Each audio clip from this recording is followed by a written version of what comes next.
Hello everybody and welcome to one more video on big units of World War One, this time and for the fourth time, and organized and based according to the Great War Spearhead rules, edition number 2 by Sean Taylor. So this is the British Infantry Division, as you can see here, with the 3 brigades of infantry, divisional artillery over there to the back, machine guns and mortars, and also plenty of core support in the form of tanks here, some Royal Flying Corps aircraft also, and some core artillery. So this is more or less the organization that all armies had. British, of course, had always something different, of course.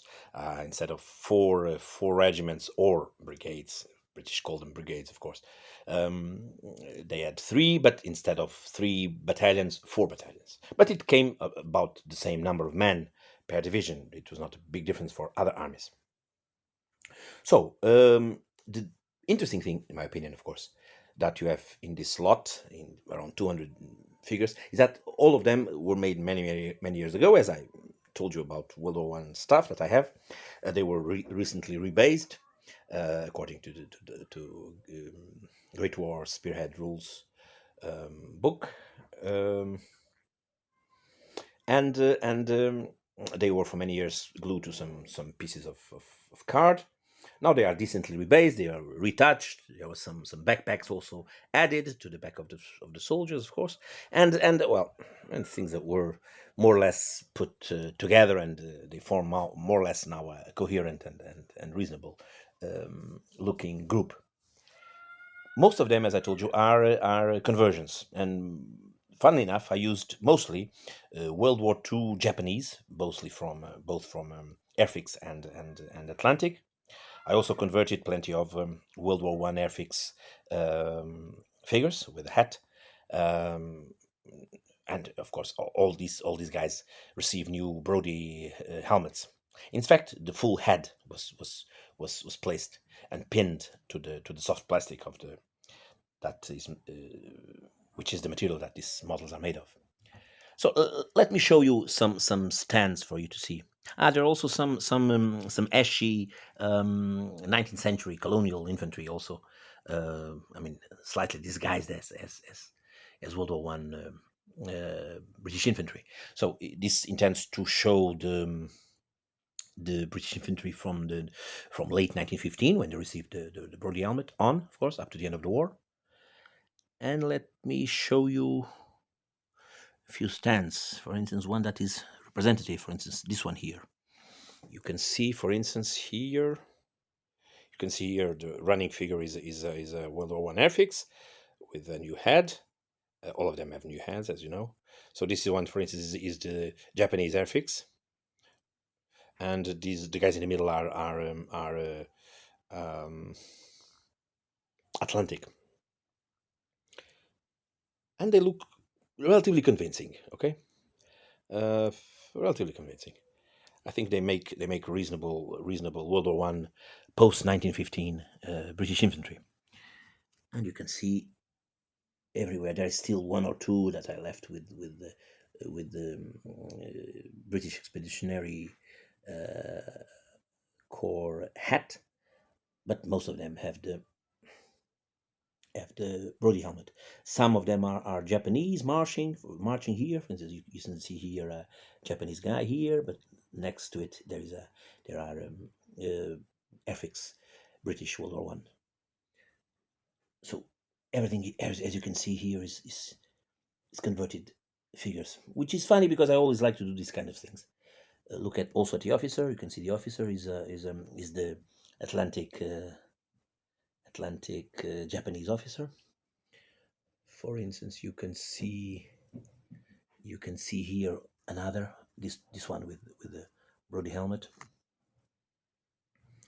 and all of them have something. I mean, by converting them, of course, some of them have always something unique, of course, which is funny in a collection. I always like to do these things, and of course, I also kept it on the cheap side, of course. Besides, when these guys were made, maybe some 30 years ago or something like that, There were no post 1915 British infantry in plastic, so I had to do with what I had. So imagination had to come somehow, and so I decided to use these guys here to make the British infantry.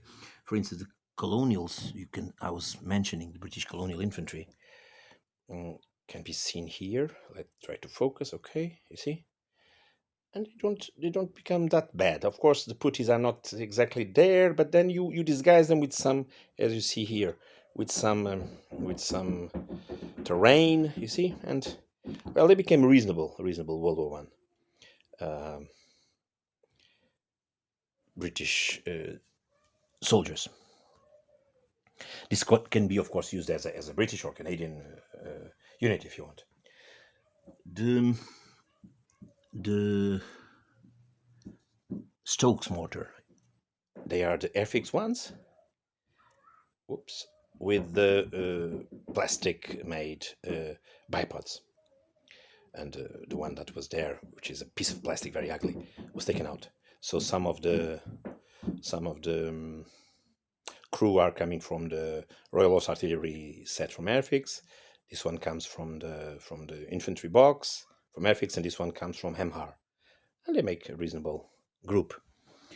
You can see other groups in the mortars. I left some of the soft hats there, because these units, I think that wouldn't mind that much having soft hats, but the ones for the frontal assaults and for the defense, of course, were for the immediate defense. For the trench line, trench warfare, were of course placed with the Brodie helmets.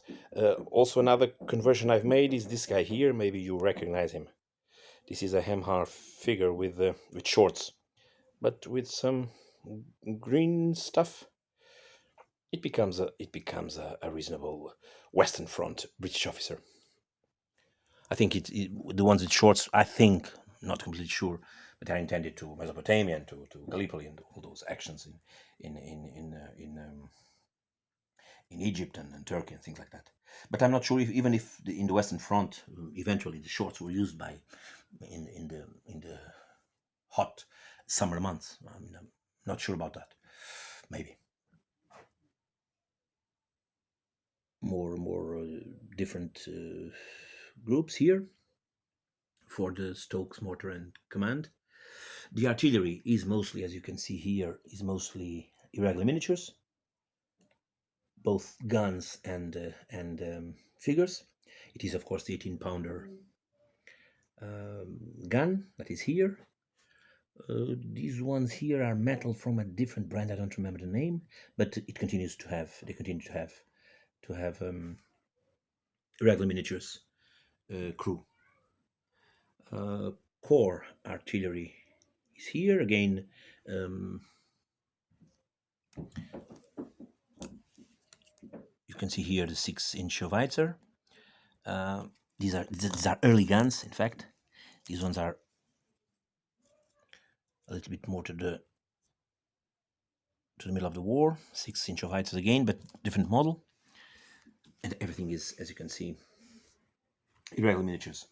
We need plenty of machine guns. There are 16 groups of machine guns. Most of them are also conversions. I can show you here, for instance, these are the World War II Eschi. Let's try to focus. Oops, okay.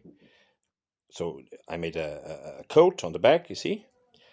This is the guy with the blue shirt is in fact World War II again. I mean, no big changes. But as the guy doesn't have the and it's not very easy to make the coat because of the position in which the figure is molded.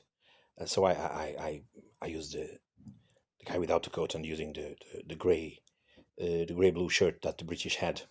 And the third figure, this one here, is a Japanese again. Japanese World War II with a Brodie helmet.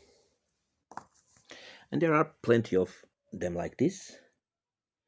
Others are also Airfix and Atlantic. And I toyed a little bit with this situation in order to create plenty of Vickers MG stands. These are the Newton mortars. They came from AJT and from the American box, and they have MHAR and World War One Airfix figures, and they also became different from one another. I forgot to mention this guy here. This guy is the 8-inch Weitzer. It's a metal figure from, I don't know from where I got it.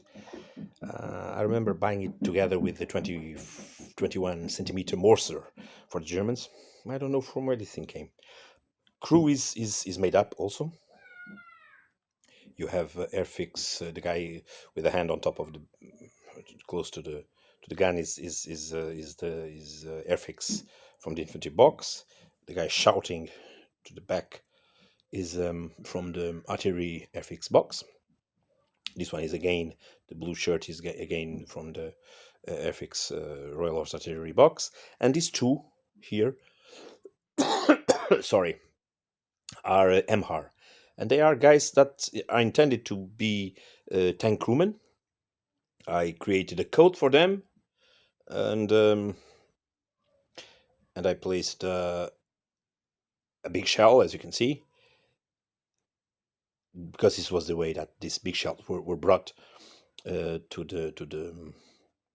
feed these big Howitzers, and it became reasonable. They are Hemhar figures, and everything, as you can see here, is all crew are somehow converted slightly.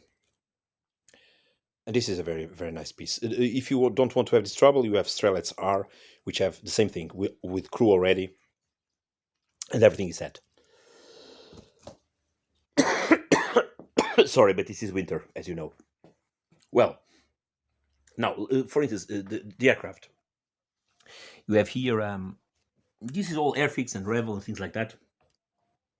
This is the RE8. This is a F2B, and the Evelyn, the DH4.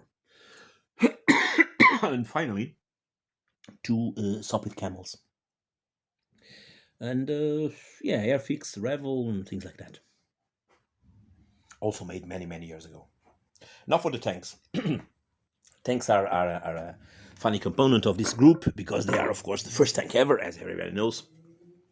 There are plenty because I wanted to have several different options. This is, for instance, one of the options, of course, the early Mark Ones, still with the marine, if I can call it, rather, because these guys were in fact designed by naval officers. They were thinking that some kind of a rudder would be. I think it's rudder that you call it, right? It would be necessary to sail in the no man's land. And of course, all of them are males because the first model was only male with the 6-pounder guns. Now going to the second group, the second company, in fact, which I want to be Mark IVs. So you can see here, all of them have, all the 9 that I'll show you, all have this structure here in order to carry that very famous bundle of wood to be thrown into the German trenches. And some of them have the female sponsons only with machine guns.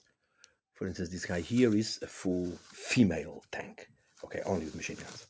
I made one in evergreen, and then I cast it in resin, plenty of them to fit several variants. The figures are this guy on top is Ashy, and this one is MHAR. Okay, but this is the only tank that has crew.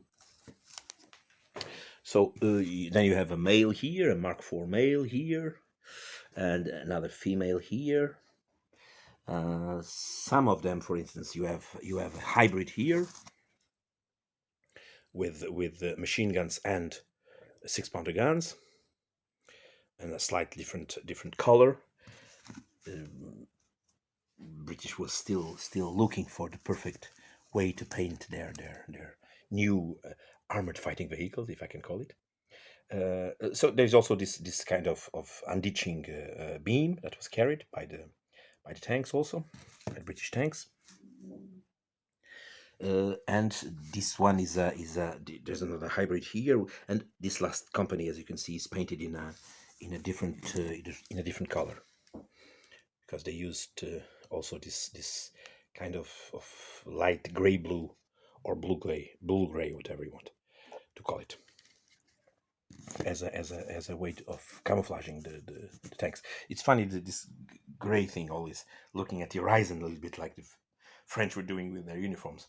They were always eager to reach the horizon. So I think the gray, light gray, and light blue gray was always a mirage for the armies of these days. And there is also a company of Whippets. These ones are also very, very old. I remember ordering these guys around the beginning of 90s, because I remember together with these guys from Red Star came a number of Chinese K-63 armored personnel carriers for my Iraqis. And I remember ordering these guys. So this thing is here probably around for some 30 years. Yeah, 30 years by now. Only this one here. These ones are 176 scale mostly, and this one here is a Mini General in 172nd scale. So it's slightly bigger than the others. And I think everything is shown. Only one last word for the divisional command group or corps command. Maybe this one will become the corps commander. Again, a guy with shorts turned into trousers to the right of the pictures. Of the picture, there is another very nice officer from Hemhar with binoculars. The drivers and guys that are seated are from the Royal Horse Artillery set by Airfix, and they're sitting on a very old toy that I found in the local fish market. I placed them some resin wheels. I couldn't find exactly those wheels that would be much better if they were spoked, right, for this beginning of the century staff cars, but well, I couldn't find them. So I used something bigger than the original, because the original model had that kind of Hot Wheels wheels, which are not very, very nice. So I replaced them by these ones because they needed to be slightly bigger, but I didn't do a very good job. Well, something approximate, but even so, it was enjoyable to do it. So this is it. I think I didn't forget to show you anything of the most important things. So this is the British, more or less a little bit more than half of the British infantry corps, with lots of support from tanks and some aircraft as usual.